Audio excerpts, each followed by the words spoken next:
দেখেন এটা আসলে আমি মনে করি যে মানে একতরফা গা বাঁচানো চিন্তা ভাবনা, হ্যাঁ। বাট আপনি যদি এটা চিন্তা করেন যে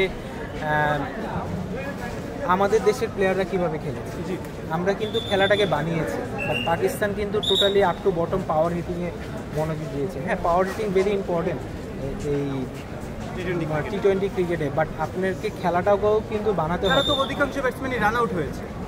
হ্যাঁ হয়েছে, আমি তো এটাই বললাম একটু আগে যে ওরা আসলে যতটুকু হালকাভাবে আমাদের নিয়েছিল, আমার বিশ্বাস যে আমরা কিন্তু এটা খুব ভালোভাবে ওদের সেই জবাবটা দিয়েছি। আমরা কিন্তু তিনটা ডিপার্টমেন্টে আমরা ভালো ক্রিকেট খেলে কিন্তু সেই জবাবটা দিয়েছি।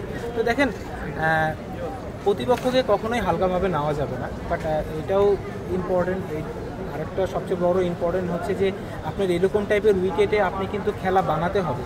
আপনাকে আগে প্রথমেই বুঝতে হবে যে খেলাটা আসলে 180 নাকি 140-এর উইকেট। তো আপনাকে ওইভাবে চিন্তা করে জিনিসটা করাটা অনেক ইম্পর্টেন্ট।